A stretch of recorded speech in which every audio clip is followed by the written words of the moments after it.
like to go to the issue of Dow Corporation and the Yes Men. We're joined by Andy Bickelbaum. His real name is Jacques Servan. It's good to have you with us as well as Kristen in London.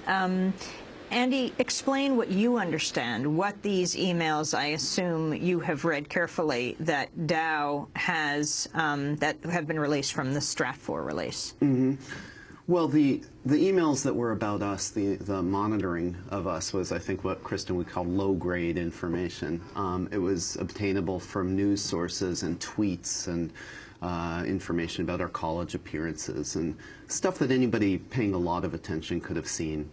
There was nothing like the, psychological and sexual control emails that are really sinister that came out of Stratfor, or the insider trading with Goldman Sachs that's clearly illegal.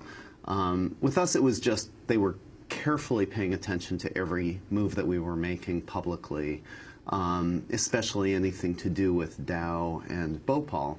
What surprised us in those emails, though, was that, well, we would have assumed that Dow would be really concerned with the exact issue of Bhopal and Dow's responsibility, stuff that could directly impact their bottom line.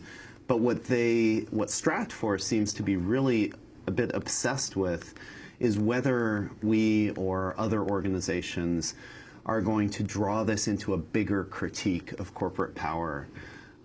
There's at least 4 long email exchanges about this in which different Stratfor people, vice presidents and others, debate why we haven't actually brought it into a much bigger issue.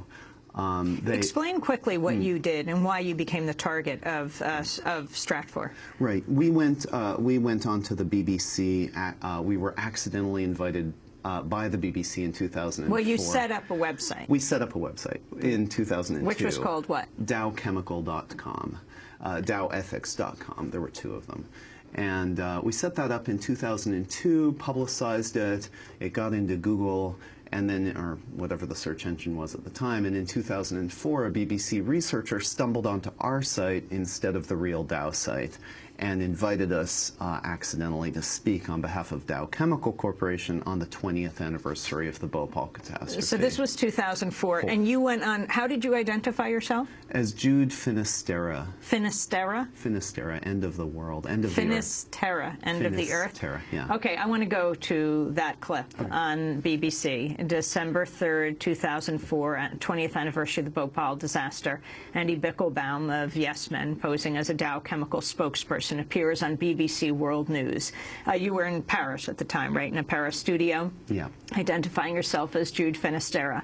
Bickelbaum says, well, you get to hear what he has to say in this shot. Well, joining us live from Paris now is Jude Finisterra. He's a spokesman for Dow Chemicals, which took over Union Carbide. Good morning to you. A day of commemoration in Bhopal. Do you now accept responsibility for what happened? Steve, yes. Today is a great day for all of us at Dow, and I think for millions of people around the world as well. It's 20 years since the disaster, and today I'm very happy to announce that for the first time Dow is accepting full responsibility for the Bhopal catastrophe. We have a $12 billion plan to finally, at long last, fully compensate the victims, including the 120,000 who may need medical care for their entire lives, and to fully and swiftly remediate the Bhopal plant site. Now, when we acquired Union Carbide 3 years ago, we knew what we were getting, and it's worth $12 billion. $12 billion.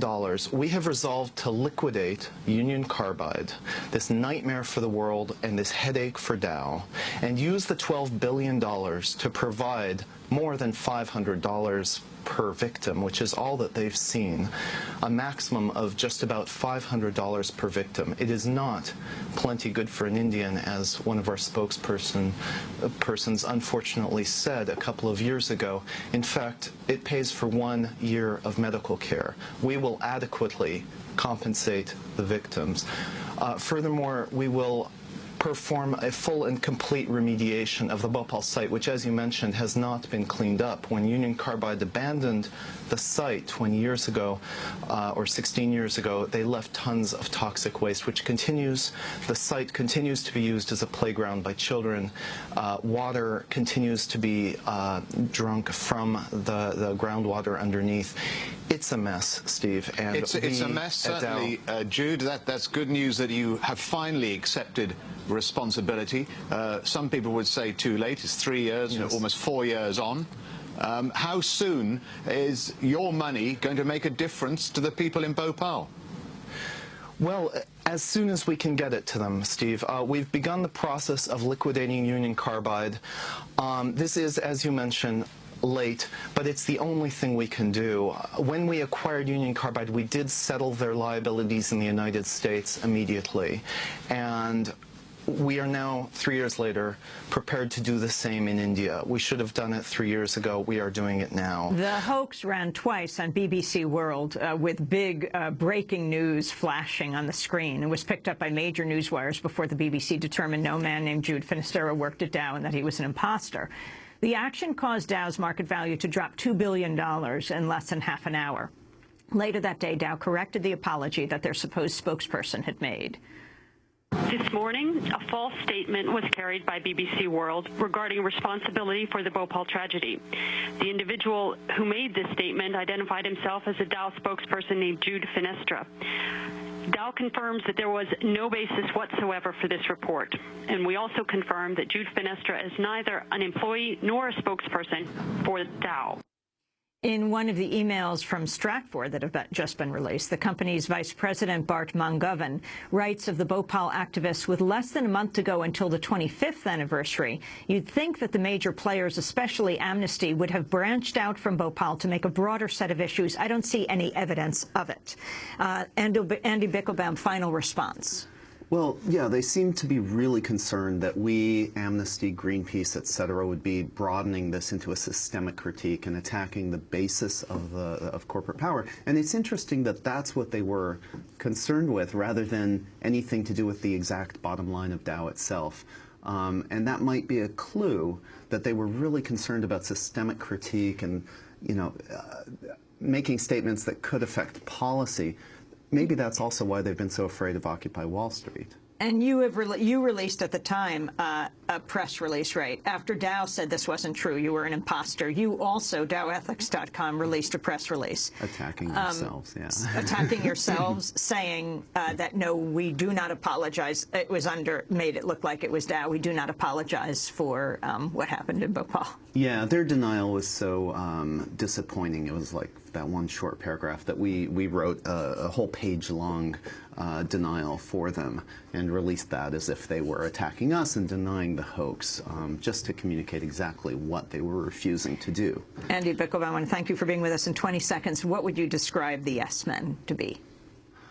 Well, we try by any means at our disposal to get important messages into the media or to augment important messages that are already in the media but not enough, like the 20th anniversary of the Bhopal catastrophe, biggest industrial disaster in history and a real indicator of what's wrong with letting corporations have so much power.